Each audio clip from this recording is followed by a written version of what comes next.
não vai ler bits, tá, galera?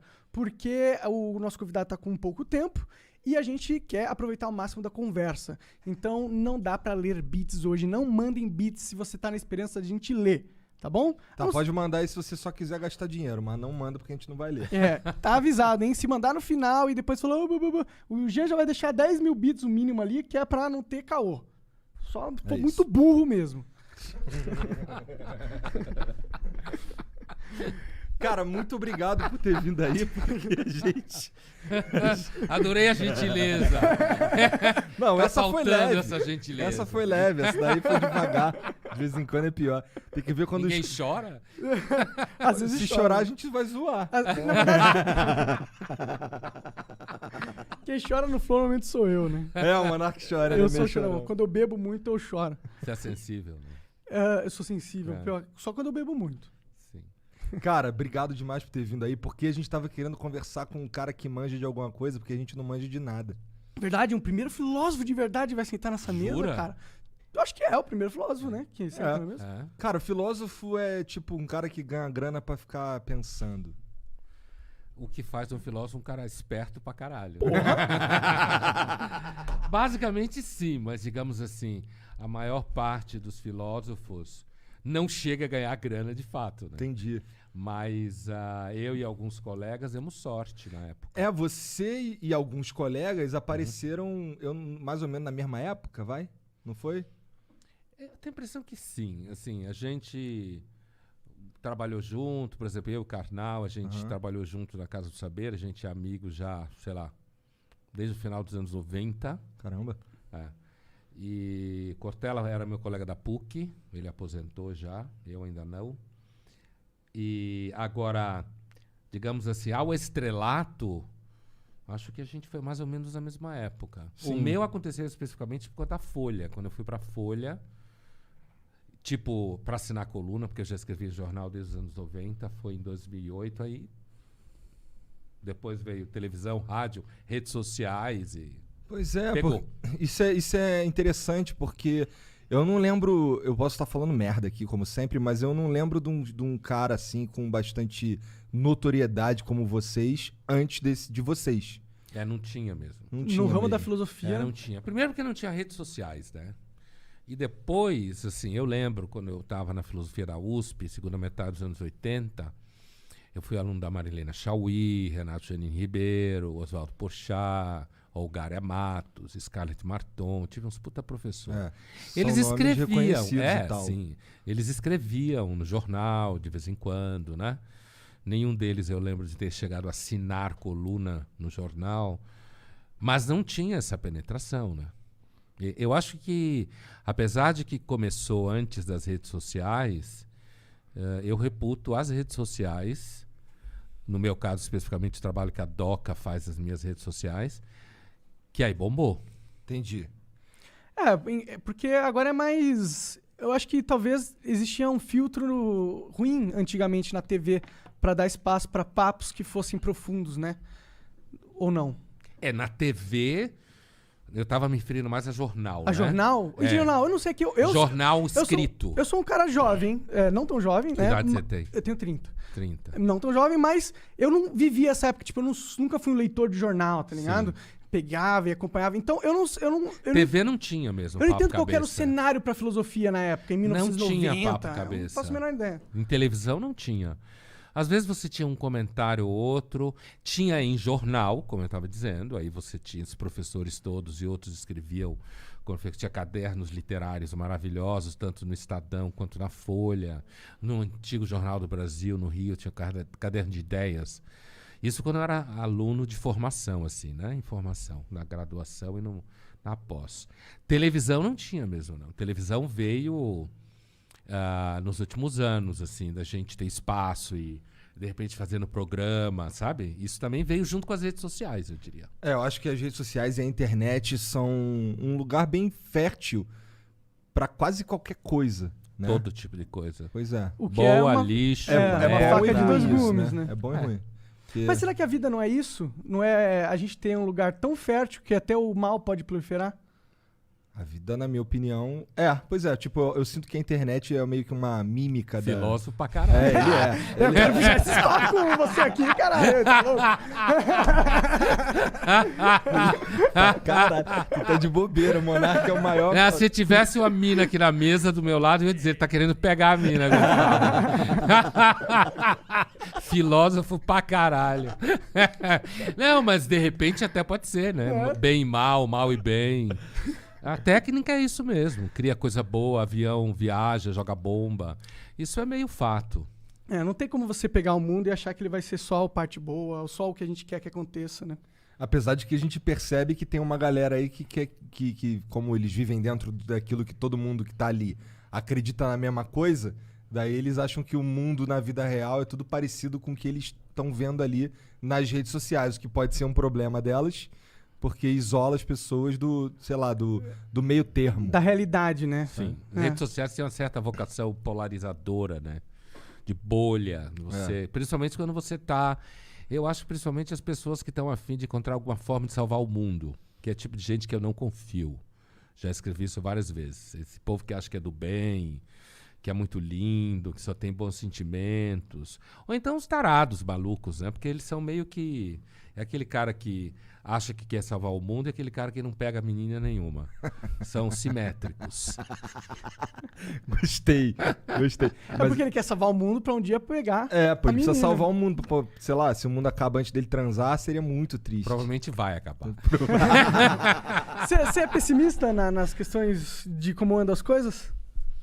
Não exatamente. Eu diria que eu tenho uma visão de mundo bastante cética, trágica, por conta da formação, meu histórico de formação e sei lá, o ambiente familiar. Eu fui criado num ambiente de muito livro, né? Meu pai e meu avô, médicos, humanistas e tal. Então, eu diria que eu tendo a ter uma visão de mundo. Filósofo, quando fala sério, fala devagar, tá? Não, tudo. Então, assim, eu tendo... porque as coisas você precisa explicar com cuidado. Senão o povo, ainda mais hoje em dia, que todo mundo entende a merda que quiser. Exatamente. Verdade. Então, assim, eu tendo a ter uma visão de mundo um pouco mais realista, né? Um pouco mais cética, o que normalmente é identificado como pessimista. No mundo que a gente vive, em que tudo é marketing. Todo mundo quer agradar todo mundo quer somar, falar de superação, como é lindo. Então, eu normalmente sou assimilado, inclusive me chamam de o Schopenhauer brasileiro, porque Schopenhauer, no século XIX, filósofo alemão, é o primeiro que rompe com uma visão harmônica de ser humano, harmônica na filosofia, harmônica de natureza. Diz que tudo é dominado por uma vontade louca, insaciável. O cara que influenciou Freud, né? Na concepção de pulsão.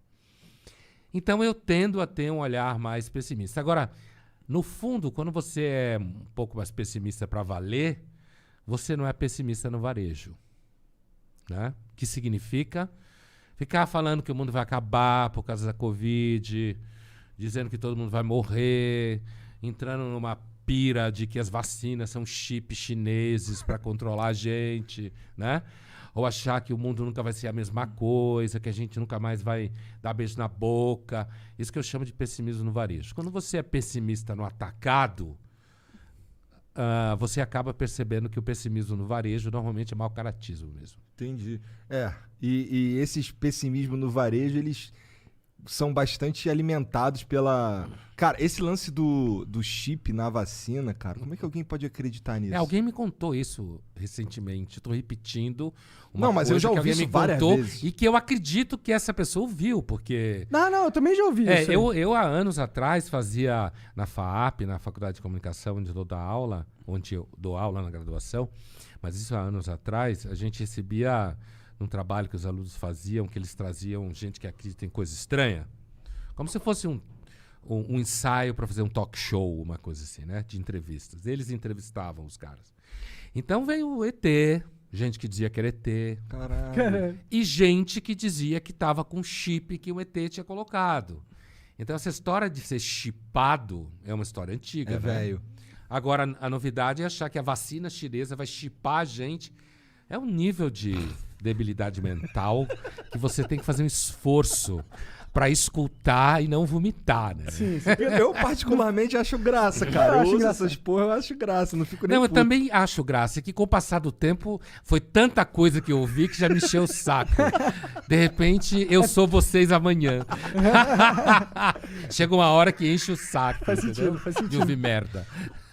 Bom, a gente já ouviu aqui que a Terra é plana, que a Terra é oca. É, também já ouvi essas coisas. Que tem uns seres vivendo na terra oca, dentro da terra. Terra plana também O cara já ainda ouvi. falou assim, por isso que tu não vê que de vez em quando são os mamute? Que caralho. Onde que ele viu o mamute? Mamute. Os mamutes acabaram há muito tempo. Sim, eu vi uns descongelando agora por causa do aquecimento global. Descongelando, né? Os bichos estão mortos há muito tempo. Há muito cara. tempo. Cara, mas me explica um pouco aí. Eu não manjo muito bem o que é um filósofo, cara. Cara, eu posso explicar pra ele? Pode. Cara, ele basicamente tem as linhas de raciocínio dele, ele gosta de explorar elas o máximo possível e ele arranjou um dia de ganhar dinheiro. Então calma aí. Então tu Com tem, isso. tu tem um jeito específico de pensar, é isso? Então, assim, olha. Primeiro filósofo é uma formação universitária, profissional. Na Tá. origem não era. Platão Aham. criou uma escola que ele chamava academia. Tu acha que necessariamente um filósofo precisa estudar filosofia? Eu diria pra você o seguinte: para você pensar de uma forma mais organizada, você precisa ter disciplina. Tá. Porque o filósofo tem que ler muito. Porque senão você começa a dar opinião idiota. Entendeu? Assim, tipo, tá chovendo hoje. Ontem não choveu. Quer dizer, nada. Então você tem que ler muito.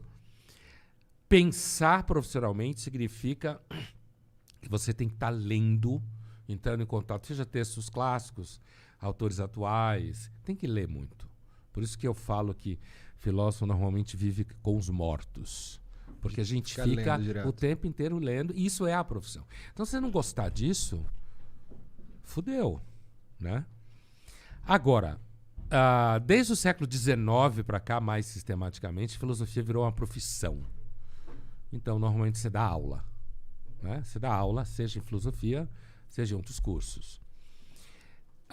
No século XX, na França, surgiram assim os primeiros filósofos pop. Sartre, Albert Camus, Merleau-Ponty, ali depois da Segunda Guerra, que ficaram famosos, davam entrevista em jornal, escreviam em revista.